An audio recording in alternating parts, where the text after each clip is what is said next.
So what we're going to do, so we're going to have about 10 to maybe 15 minutes per player. We're going to have to take some... Okay. Welcome to the 2025 College Football Quarterfinal at the 90th Goodyear Cotton Bowl Classic team media availabilities from this year's participating teams. This media session will feature 4 student athletes from the offense and head coach Ryan Day from the second-seeded Ohio State, jointly moderated by me, Scotty Rogers, and the Ohio State communications staff. Each individual will appear separately to answer questions from the media attending in person and those joining via Zoom. For those on Zoom, please make sure to change your name to your full first and last name and use the raise hand function to indicate you want to ask a question. Mike? Yes. Okay. Off we go. We'll start here in the front. Austin, go ahead. Julian, what changes once you get an actual opponent? I know a lot, but what was the first film breakdown or the reaction to watching Miami on Saturday? Yeah, kind of looking at both teams before, and then you get the result and see Miami. So just being able to dive into the film and break them down, and get prepared for this game and get your mind right. Seeing what their defense did against Texas A&M in that game in that hostile place, just what jumps out and what caught your attention when you look at their defense? Yeah, really good defense, really talented defense, well coached. Players know what they're doing. They're really smart players, and they tackle well, they cover well. They have a really good front seven, and the defensive line does a really good job for them. And there's some great players, so it's going to be a tough challenge for us. Front row there, Joey. With the defense in Miami, they can get after the quarterback the way they did. What does that create you? What does that do for you, and sort of what you need to do in that sort of matchup? Yeah, just as a quarterback, have to be extremely quick in your decision making, and you can't be holding on the ball forever, and putting our offensive line in stress. So just being on point as a quarterback is gonna help our offense stay on schedule. Over here to Cameron T. Robinson. Julian, just how different were these last 2 weeks off, and just what did you guys do practice-wise? How did you kind of prepare for when you thought of when you're trying to pick between 2 different teams and then 5? Yeah, it's a little bit different, being off, not playing. But we've been practicing, and it's been great to practice against our defense. The best defense in the country. Practice against Coach Patricia and those guys. So it's been challenging, and they brought the best out of us these past couple weeks, just playing against those guys. Steven. Last year, you got to see Will go through this playoff run, and he was at his best in these games. What did you learn and take from him, watching him prepare for each and every single one of these playoff games, that allowed him to have that level of success when he was playing at his best in these games that you can apply to yourself as you go into this now? Yeah, I think just seeing him, the way he prepared last year in the playoffs, and was able to play his best football when it mattered the most. And as a quarterback, and as Coach Day always says, the best players are their best in the biggest games. So that's definitely something that we got to do going forward. Julian, as a quarterback, how valuable has it been to have Ryan Day more involved in your room and game planning and everything over the last couple weeks since he's had less on his plate? Yeah, it's been great having him with us. Just a great quarterback coach and developer, and someone who really teaches the position really well. And we take so much from him, and just brings the best out of us and pushes us to be the best. All right, we'll do one more here locally, and then we'll go to the Zoom. Doug, go ahead. Julian, on Jeremiah Smith, both what he's just battled through with his injuries and that kind of thing in the back half of the year, and then also he seems excited, eager to be playing Miami in this game. Just what have you seen from Jeremiah? What do you see from Jeremiah? Yeah, I think every week you see a guy who's extremely humble, but someone who works really hard and is a great leader for our offense, and someone who just shows up every day and brings their A game. So I'm excited for him in this matchup. All right, Scotty, in the Zoom land, go ahead and call on anyone you need to. Absolutely. We have 3 questions. The first one will come from Bill Landis. Bill, go ahead. Hey, Julian. Could you detail a little bit your process with Carson and the O-line about getting protections communicated and how you think you've grown in that area this year? Yeah, I think early on it was great to have a guy like Carson, a vet who can really just help me, bring me along, and I think throughout the season I've gained more confidence in that area. We work great together. And I think we are on the same page with everything in our protection. Our next question is going to come from Christian Procia. Christian, go ahead. Hey, Julian. How's it going? Good to talk to you again. When you look at this Miami defense, obviously 7 sacks against A&M, 3 takeaways. What is the biggest thing that you're looking for as far as just making sure you're taking care of the ball and not giving up all of those turnovers? Yeah, they're a really good defense, and they're really well coached. And they, last game they obviously created a lot of turnovers, so it's going to be important for us to take care of the football and not put our team in a bad situation and put our defense in any bad spots. Because we have a lot of trust in our defense. We have a great defense. So I think just taking care of the football is going to be extremely important in this game. Our final question from Zoom will come from Brandon Stone. Go ahead, Brandon. There we go. All right, good. Can you hear me, sir? Yep. Julian, first off, next time somebody asks you about any awards you won in San Diego, you can say silver pigskin in full. It's okay. You're allowed to. I got 3 questions here. First one would be just could you talk about your experience in New York and being around all 3 of those guys and living the life of a superstar? Yeah, it was a great experience in New York, and was honored to be out there, and really grateful for the opportunity. And it was just testament to the community that we have here at Ohio State, and the players around me.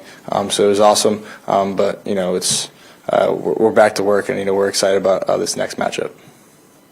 I think anyone that's known you has felt like you've been an adult since you were 12 or 13 years old, the way that you play and your discipline is. But going through these last couple of months, do you really feel like you've truly grown into that adulthood, or is there still that youthful nature of, boy, I'm just a kid out here playing this game and I'm getting to be on these fun stages? Yeah, I think it's just being a kid and playing the game I love.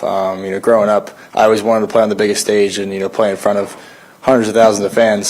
So it's been awesome this past season, and I think just developing and gaining confidence throughout each week, and just building that into next week.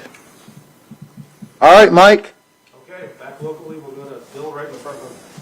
Julian, you've been sacked only 6 times going into the Indiana game. Got sacked 5 times. When you watched the tape of that, what did you see? What have you worked on? Both you, linemen, running backs, whoever. Yeah, just as an offense, we have to execute better. And, a lot of it's, on me. I gotta, can't hold on to the ball as long and, get the ball out of my hand and, keep us on schedule. When we get sacked and getting those 3rd and long, 2nd and longs, it makes it tougher on our offense. So just, being able to, keep us on schedule and, get us into the right play. Julian, when you were named starting quarterback in camp, like everybody knows the team goals. I'm curious your personal expectations for yourself. If you can think back to camp, what were your expectations for you personally? Yeah, I think as a quarterback, I expect a lot out of myself, and I'm hard on myself. If I make a mistake, I'm hard on myself, and I'm the first one to put it on me. But I think just it's been a great season, and I'm just excited for it to continue. Yeah, Jude, 2 quickies. Do you notice a specific player when you come to the line of scrimmage, like Reuben Vane, number 4? Will you keep your eye on him? I mean, how do you prepare for a guy like that?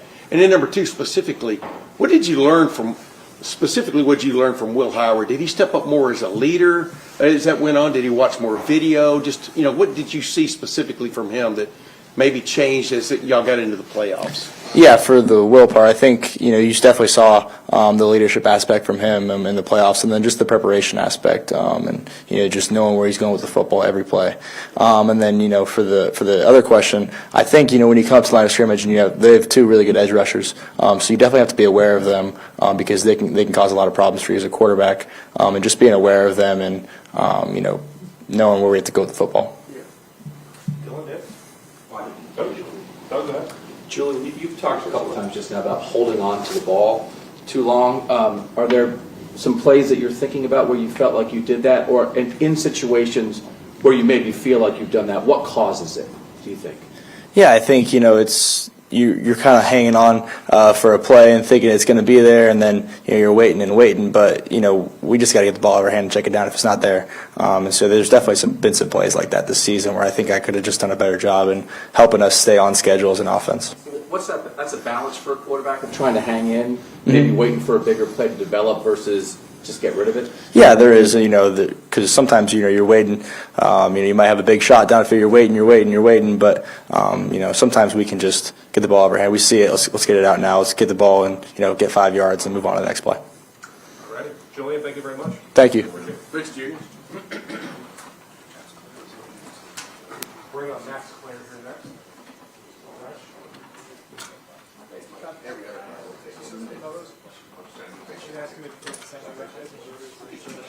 I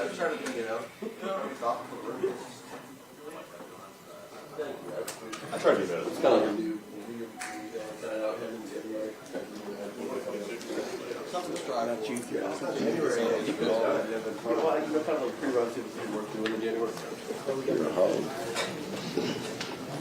All right, Scott, are you ready? Yes, sir. Okay. All right, guys, we got Max Klare here. Looking around the room for hands. Good. We'll start with Tim Mayer. Thanks. Max, what's your excitement level, I guess, for one of another term, going into a game like this, the start of the playoffs? You're thinking you got to get ready for one, but you might have to play three. You understand what I'm saying? I mean, yeah, no doubt. Is this like you got to put everything into this one? Go ahead. Yeah, I'm super excited. Obviously, it's a new experience for me coming from Purdue. So, being on a team like this and being able to have this opportunity in front of us, it's really exciting for me. What's your impressions after seeing the way they played against Texas A&M defensively, and how big of a challenge is this? Is this maybe the toughest defense you guys will face? Yeah, I think it's a big challenge. Obviously, they're really talented. They play really hard, and they do a lot of things really well. So, offensively, we're going to have to be on point and put together a great plan and trust that plan and go out there and execute. Max, you mentioned the difference, coming from Purdue. When you transferred here, were these the kind of games that you were thinking about playing in? Yeah, definitely. I mean, this is what college football is all about, and to be able to go out there with this team and do that, it's extremely exciting and something I've always wanted to do and kind of a childhood dream. So, definitely. When you got here, I guess, the season-long approach that, Coach Day's talked a lot about preparing to play, 16, 17 potential games in the season. How much does that kind of, become more of an emphasis now, knowing that, yes, there's one game at hand, but there's also kind of a run here that you guys are trying to put together? Yeah, I mean, right now it's just one game. That's all we got, you know what I mean? And it's a one-game season, and we got to attack this week every day, attack it like that, and go out there and approach it as a one-game season and win that game. So one game at a time. Max, when you came here and you talked about wanting to become a more complete tight end, you talked about the blocking in the team. When you see, you're not an offensive tackle, when you see the matchups of Ruben Bain and those guys on the defensive line, do you kind of get excited to be able to kind of help out and go against those defensive ends like the offensive linemen do? Yeah, definitely. Anything I can do to help the team succeed, whether it's block at the end or block on the perimeter or catch a ball. I mean, I'm excited about anything, and I'm excited to go out there and compete at the highest level. Max, just the way Julian handles himself, especially just being a young guy, even if he's a fifth-year senior, he seems to handle himself really well. But just what stands out about his demeanor, so to speak? Yeah, I think it's just the consistency that he brings on a daily basis, whether that's in practice or the games. I mean, he's just a consistent person all the way through, and that's something that you really want in a quarterback, and that's what we got in Julian. So it's very exciting to have a guy like that and someone everyone can lean on, when times get tough. You guys obviously have had this time off since the Big Ten Championship game. Miami played this weekend. How do you keep that edge that you guys had going week by week by week with this long layoff so far and then going forward? Yeah, I think that's something the coaches have put a big emphasis on, and that's just the way we practice every day. I mean, going out there and competing against each other, best on best, and attacking every day, keeping that edge, and so we can be ready to go come next Wednesday. I think this was an angry team after the Big Ten Championship game. Is this still an angry team? Yeah, definitely. I mean, we have a lot to prove. We have a chip on our shoulder now, and I think the guys are excited to go write a story after what happened a couple weeks ago. All right, we'll go to Scotty Rogers with anyone on Zoom. Yes, we have one question on Zoom, and that will come from Joe Reedy. Go ahead, Joe. Thanks, Scotty. Max, just in terms of Julian's game from what you've seen this season, I know you talked about his demeanor earlier. What's the biggest areas of improvement or progression that you've seen during the year? Yeah, I mean, I think it's just, how comfortable he is back there. Obviously, he was new to the position early on, but he was still super comfortable. But I think he's just gotten even more comfortable throughout the season. And, it shows through what he does on a week-to-week basis. We have one more question from Zoom, and it will come from Dan Toro. Go ahead, Dan. Max, happy to see you here, and congratulations on getting to this point. Just what you can say about the road to get to where you are right now, and just maybe the one moment or two that sticks out to you on how you were kind of challenged this season adversity-wise. Yeah, I think it's been a long road. Obviously, through the recruiting process and everything like that, I've been challenged here a lot, whether that's preseason or even during the season. So, those challenges have definitely built me up into a better player, and it's something that I'm really appreciative of. Mike, back to you. Yeah, Max, earlier this year you had a game against Purdue that probably emotionally meant a little bit more to you. I think you could make a similar case, Jeremiah. It's not apples to apples, but this is one that might geographically mean more to him. I'm curious, your thoughts on you guys kind of banding around him this week in a matchup that matters. Yeah, I think that's huge. Obviously, going back home. I mean, a lot of our guys are going back home. Playing against a team from back home. So I think there's a lot of built-up excitement for that. Just as, like you said, for me, going against Purdue. And, I think we just got to lean on that energy and build off of that energy that they have and carry that with us. Max, you said you guys have a chip on your shoulder. You talk to guys around the team all year. They've said that all year. Obviously, you lose in the end, you feel like you have more to prove. But how has that message changed? How has that feeling changed amongst the team in the last couple of weeks? Yeah, I think guys are as hungry as ever, and excited to go out there and rewrite the story and create our own story this year. And I think that chip is something that's continues to grow. Practice in, practice out. So definitely. Earlier in the year, I guess maybe when you first got here, we were told that you had a little bit of an adjustment period to learn the physicality of practicing every day at Ohio State. How do you think that's grown through the season? How prepared are you now for what's probably going to be a physical game for you guys in Dallas compared to where you were when you first got here? Right, no, absolutely. I think, the physicality of playing at Ohio State and the practices here will prepare you for a stretch like this that, we want to go on. And, playing against guys like Ruben Bain and those guys, it's going to be a great test and, something that we're prepared for. Hard to not play a game in several weeks, especially with the way the last one ended. Yeah, it's been a while. It's been kind of weird. It's felt like a half a year, I feel like. So it's definitely a little weird. Something that I've never really experienced. So it's the first time for me. You came here because you wanted to become a complete tight end before you would enter the NFL. I don't know if that was a big goal of yours. Do you feel like you've accomplished that? And do you have any thoughts on whether you're coming back next year? Right. No, I think me personally, I think I always have a lot of room to grow in all aspects of my game. And, it's something that I still have to make a decision on. Have conversations and figure that out. You said you have a lot of room to grow. Where are those areas that you are looking to grow? And then, as you look to make that decision, what are some of the factors in that NFL decision for you? Right. I think in terms of room to grow, I got all aspects of the game, whether that's in the run game, pass game. Always looking for improvement and just to grow as a player, just as anyone would. And there's just a lot of factors that come into play with that. So,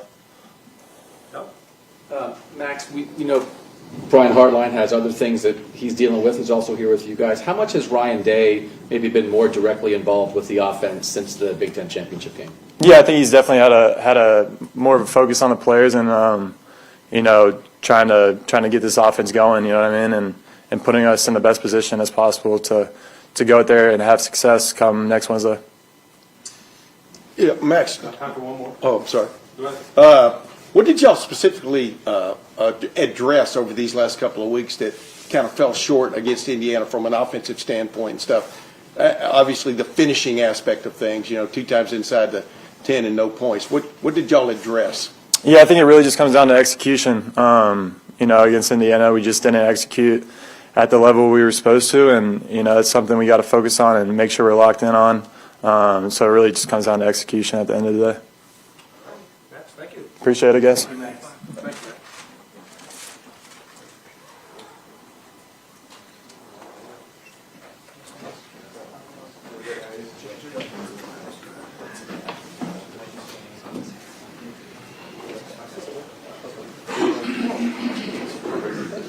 Oh, keep timing. All right.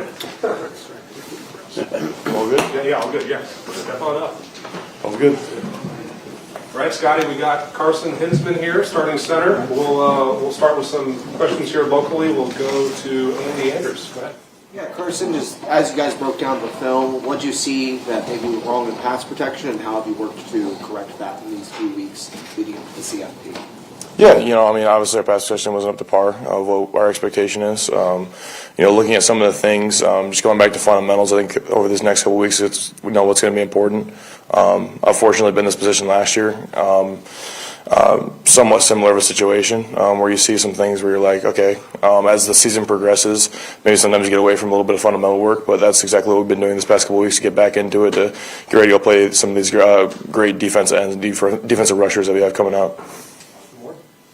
What did Gabe prove to you guys there in the second half? The game you said? Gabe, when he got in there in the second half. half. Van Sickle, yeah. Sickle mode, he's been, proven that he's more than capable of going out there and playing with us. We always talk about, what are you doing, how are you doing it, and why you're doing it. And I think he's done a great job of not only building his own confidence, but building confidence with Philip and I playing between there. And so for him to be able to go out there and show we have more depth than we thought, I think originally was really important, especially going to this latter half of the season. You mentioned last year, it seemed like you guys really flipped the switch last year in the college football playoff. What was it that you think enabled you guys to do that last year, and how do you do it again this year? Yeah, I think it's just getting back to the basics. I think we always say, the foundation we built is going to be the thing that carries us through all the storms and stuff like that. And so I think for us, these little bit of a space and a little bit of gap time we've had right now has been getting back to the basics, back to the fundamentals. Working really hard in practice and not getting complacent. I think it's easy for teams that have had we've had a really successful regular season to get complacent, and that's not at all where we're at. So even though we have a new team right now, or a much different looking team than last year, I feel like everyone has the same message and same goal in mind. I know you guys weren't happy with what happened at Indiana. Has that fired you? Because you guys have had an edge all season long, a nastiness, and for whatever reason it seemed to be lacking a little bit. Has that fired you guys up going in this game? Yeah, absolutely. I think playing offensive line here, I think you develop an edge, and I think when the edge isn't portrayed or it isn't shown in the game, I think it definitely fires the guys up a little bit because at the end of the day, I truly believe the guys we have, if we're playing at our best level with, I think we play with anyone in the country. So absolutely, it does fire us up, and I think it's kind of been the message throughout the room that we get back to who we were on that Team North game. Third row in the middle, Spencer. Everybody talks about the Miami defensive ends, but the tackles kind of help that thing go. Yeah. What have you seen from the defensive tackles there, and how big of a challenge do you think that's going to be? Yeah, the interior there is good. They're elite level defense. It'll be a great challenge for us to go out and play, a competitor that we haven't really originally. Watching the A&M game, obviously they get pressure. They do what they're supposed to do, and so it's going to be a great challenge, like you said, for us up front. Like you said, obviously interior-wise, but obviously the edges are elite. So it's going to be a good game and good opportunity for us to go show what we're about. Okay, we'll go to the internet and to Zoom. Scotty, take it over. Yes, sir. Our first question is going to come from Bill Landis. Go ahead, Bill. Hey, Carson, how do you think it's gone with Julian this year when you guys have to communicate protections and sort of identify all the moving parts of the defense? He said you were a big help to him early on this season. Now that you're 13 games into this, what's that relationship like getting that stuff figured out? Yeah, I mean, it's been, I don't know, I'm not really sure where to look for you. Speak to upwards. But yeah, no, I mean, it's been good. He's been growing, every game we played. He's an extremely smart individual. It's been really fun to be able to work with him and see kind of his thoughts because, I mean, there's, a million ways to skin a cat. There's a million ways to diagnose a pass protection front. And sometimes the way I see it isn't the way he sees it and vice versa. But at the end of the day, we figure out good ways to, alleviate some of the pressure on him. And so I feel like this past game, obviously we worked through some stuff. And I think this game, these games coming up will be a great opportunity to show that we've worked through a little bit of the kinks there and have a good plan to keep him protected. Next question will come from Brianna McKay. Go ahead, Brianna. Hi. You talked a little about Miami's defense. Is there any similarities that you see from what you saw against Indiana that you can go back and look and take lessons from going up against Miami, just comparing the two defenses? Yeah, I mean, I guess necessarily like defensive scheme-wise, they're not really a whole lot similar in that aspect.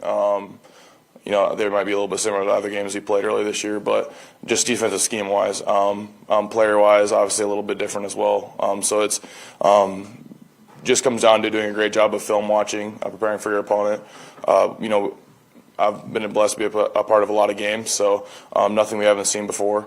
Like I said, they're elite level players, and it'll be an elite level game. Got to be prepared to play 60 minutes against a great defense, so that's all we're doing. Next question is going to come from Christian Procia. Christian? Hey, Carson, how's it going? When you look at this Miami defense coming off of a 7-sack game against Texas A&M, you as the leader of this offensive line, especially having 2 weeks to come off of that Indiana game, what's the biggest message that you've sent to all the other guys on the line as far as, hey, we can't let them have another disruptive defensive day like this? Yeah, I think that comes down to being efficient in those early downs. I think for us it's going to be really important to run the run game or to be able to be in charge of the run game as the offensive line, being in charge of keeping Julian safe. I think these games come down to being able to make positive throws and completions and keeping us on schedule. And so for us to be able to have a part in that is going to be huge this game. Our next question is going to come from Dan Tortora. Dan, go ahead. Carson, just what you could say to the fact of not just, what you endured this last game against Indiana, but overall this season of the guys that are on either side of you on this offensive line to take a deeper look at how this offensive line has grown from game one to stepping into the Cotton Bowl. Yeah, I think experience is invaluable, and I think to see how guys have stepped up and have embraced their roles, I think has been huge. Like I just said a little bit earlier, Gabe has been doing a great job, stepping into that right guard position right now, as well as other guys that have rotated that position. Josh Padilla as well has been doing a great job, just saying, just learning and growing. He's an absolutely fantastic player as well as, all of our depth. And I think, like I said, this is really, the latter half of the season is where you show your depth and show your stripes and show the kind of foundation you built. And so it's going to be important that we have all those guys. And I think through the season we've had a lot of opportunities to get those guys experience as well. And I think that's been perfect for what we're going into. That's all from Zoom. Mike? Okay, thank you. We'll do one more here. Buckeyes. Doug, go ahead. Did you call Gabe Van Sickle sicko mode? Oh, yeah. There's a whole lot of nicknames on offensive line. That's why I said Gabe, and I was like, I don't really know who that is. But that's sicko. You gotta love sicko. We got actually Secret Santa coming up today, so we gotta stay in tune for that. So we're really excited. So a whole lot of nicknames coming up, and who's ever getting gifts today, but it'll be good. Is that related to how he plays in sicko mode, or why? I think it's just, for some reason, it's funner to say than Gabe. I don't know. It's kind of like calling Austin Piggy and stuff like that. I don't know. We all, the brotherhood grows close here, man. You get a lot of inside jokes every now and then, but yeah, that'll be fun. What's all the other starters' nicknames? I don't know if I should say all of them. I'll say it depends who's talking to him, if it's me or the coaches. But no, I'm just kidding. No, I mean like Austin's Piggy. You know, I always call it. I mean, me and Luke always go back and forth a lot. I just call him Montgomery, but whatever. We used to go back and forth. Like I said, Tag is Tigre. Gabe's Sicko Mode. Josh is Dilla. Like I don't think anyone actually knows his real name. Dilla or Padilla. Yeah. Julian's Big J. Ethan. I don't think anyone knew his name was Ethan. We just called him Big E for the longest time. But I don't know. I mean, like I said, our brotherhood, you know, really close guys. It's been fun to be part of a group that, you know, came, you know, together off a lot of, you know, experience leaving and stuff like that, and been a part of like kind of growth back into it, and going, you know, playing these big games with them is pretty special. What's your nickname? Mine, I said depends who you ask. I don't know. I don't know. We'll keep that one under wraps for now. Is the blonde here to stay? Well, I mean, I don't know. Well, all the guys are like, when's it going to wash out? And I was like, that's actually the funny thing about bleaching your hair is it doesn't. Unfortunately. It was really cool until I woke up the next morning and I'm like, oh, I'm still blonde. So, yeah. So we'll see. And it'll be cool when it's frosted tips, but yeah, my girlfriend's not necessarily the biggest proponent of it, so we'll see. Thank you. Very good. Appreciate you guys. Sorry. I know. I'm not going to close anymore.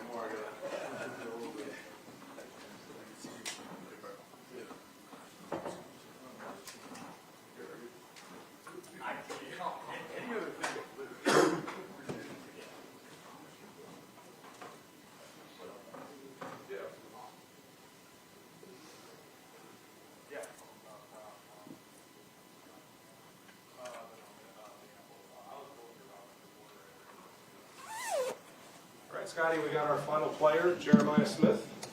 We'll start locally here. I'll start in the front with Bill Rabinowitz. Two quick things. One, how motivated are you to play Miami, given you're from there and they recruited you very hard? And secondly, your reaction to not winning the Biletnikoff and the chip on the shoulder that I'm assuming is there. Yeah, no, I'm very excited to play the guys from back home. It's like a second home to me. I'm from there. Had a good relationship with all the coaches, a lot of players on the team, a lot of people I played with in high school. Second, the Biletnikoff. I mean, just use it as motivation. Can't think too much of it. That's what they chose to win. That's what they chose to win it. Makai Lemon is a great receiver. Had a great season, so can't knock him for that. I mean, he's a great receiver. Gonna be a first-round draft pick, so I can't really complain about it. Got to just worry about what's in front of me, and that's beating Miami. Jeremiah, I remember you said last year, going into the Tennessee game, that you wanted Coach Hartline to push you harder. You taking the same approach going into this year? Do you want to be pushed harder? Yeah, for sure. I mean, I had talks with Keenan Bailey. I mean, I know Coach Hartline will always continue to push me hard, no matter what it is. But yeah, I always still want to be pushing. Now it's time to crank it up a little bit because now it's time to win another 90 around here. What's the motivation like for you guys coming out of the Indiana game, and just what jumps out when you look at this Miami defense? Miami defense is pretty good defense. That front is something special. You got Ruben Bain, got two good DNs, got a good interior, got a good back end. Their linebackers are very good. And mentality right now is just go out and just dominate everybody that's in front of us. We left a bad taste in our mouth against Indiana in the Big Ten championship. So offensively, we got to do better. Got to score in the red zone, and we got to capitalize on everything that we do from here on out. Jeremiah, Miami obviously played a game this weekend. You guys have been off in terms of games. How do you kind of keep that edge? Last year you were the team that was playing against Oregon. How do you maintain that same edge you had all season without a game? I mean, just the way we practice. That's really the biggest thing. I mean, even Coach Day came out and said that practice towards the end of the year wasn't as intense as it was in the beginning of the year. So I feel like the way we practice over the last week and a half has been very intense. We've been flying around everywhere, having good energy. So that's really the biggest thing, just keeping our edge the way we practice.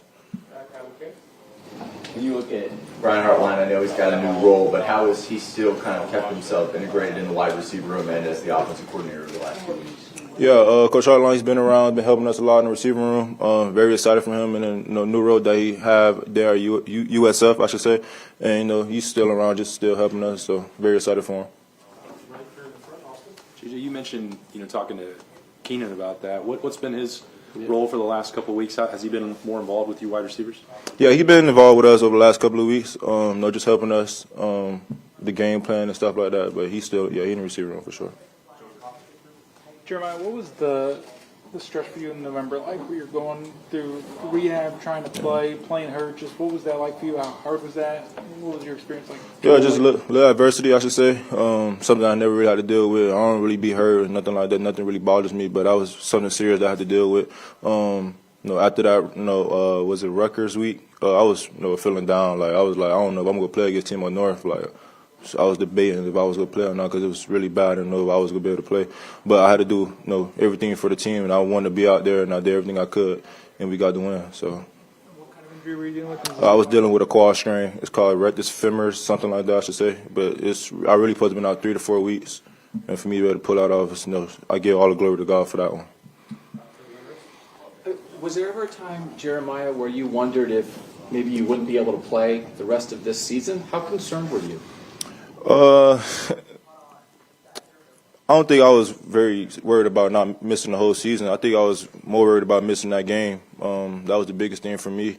I didn't want to miss that game, so I did everything I could to not miss it because I wanted to play in that game for sure. Yeah, Jeremiah, you said you're excited to play the guys back home. It's probably mutual. I mean, what kind of, attention do you expect? Do you expect anything, late hits, anything like that in your regard? Late hits, stuff like that. I'm not really worried about that because I'm probably going to be the one doing it too. I'm going to be a little chippy out there, so I'm bringing it all this week. So, yeah. Go to the internet and Zoom. Scotty, take it over. Yes, sir. Our first question will come from Joe Reedy. Go ahead, Joe.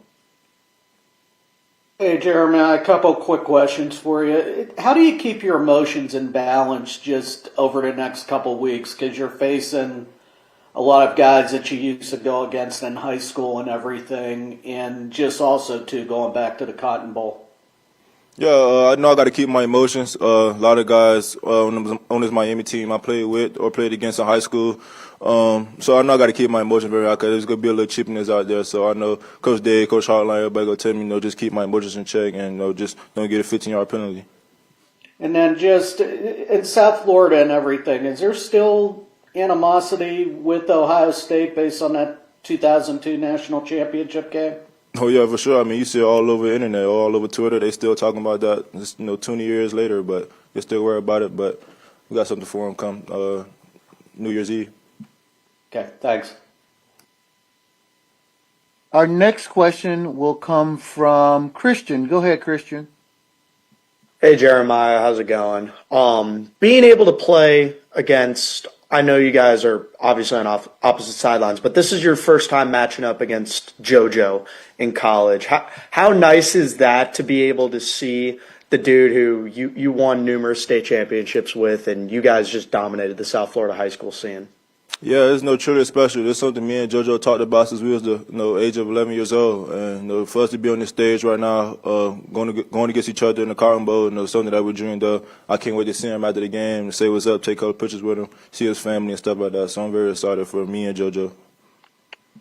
Next question will come from Brianna McKay. Go ahead. Hi, Jeremiah. You mentioned that you were worried that you might not be able to play the Michigan game. Did you go into that game feeling 100%, and do you feel like you're at 100% even now? Going into that game, no, I was not 100%. I'm going to be completely honest with you. Still was kind of banged up a little bit, but right now, yes, I'm back healthy, fully healthy, so should be good to go. Our next question will come from Brandon Stone. Hello there, Jay. Hope you're doing well this week in your holiday season. I'm wondering about Keontae Scott, if you've watched any video of him, if you've noticed him this year as a corner, and your thoughts on going against him and his success. Corner, I think he plays nickel, to be honest. But he's a very good football player. Flies to the ball, make plays, can cover very well. Very good fit in the run game. So he's a very good football player, I should say. Excellent. That's it. Thank you. No problem. Next question will come from Bill Landis. Go ahead, Bill. Jeremiah, when you said you weren't 100% there toward the end of the regular season, in what ways did you feel limited? And I guess what do you think people will see from you now that you feel like you're back to 100%? Yeah, I think the things people will see in me is a healthy Jeremiah Smith, what they seen beginning of the year. It was just a little bit of adversity. Can't think too much of it. It's in my past now, so I'm just focused on Miami. Our next question will come from Dan Torator. Jeremiah, just looking at from last season to this season, coming from a national championship to the opportunity to play for another one, where have you personally grown the most on and off the field as you see your evolution? I've grown as becoming more of a leader, using my voice, really the biggest thing, and just becoming a better student of the game. It was the biggest thing for me this season. I think I did a very good job of that.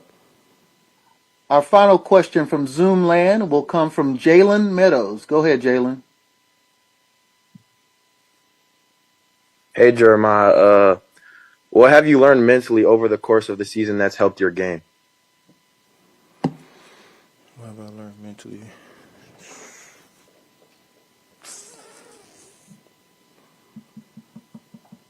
That's a good question. Just let the game come to you. That's really all I would say. Don't be trying to force stuff. I think that's something that I did in the beginning of the year, like the first 5 to 6 games.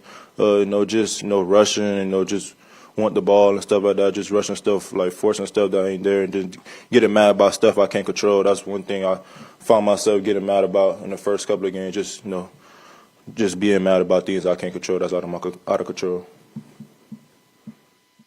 Mike, that's it from Zoom. We'll do one more locally here.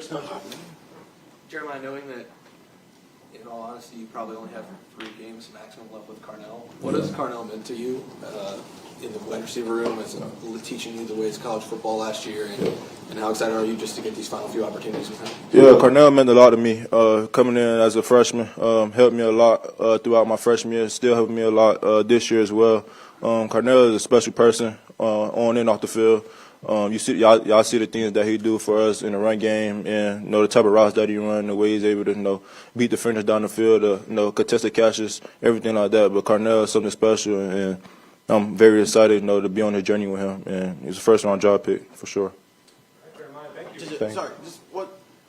When did the injury happen? And just quite frankly, do you regret playing in that UCLA game when you were limping around after the game?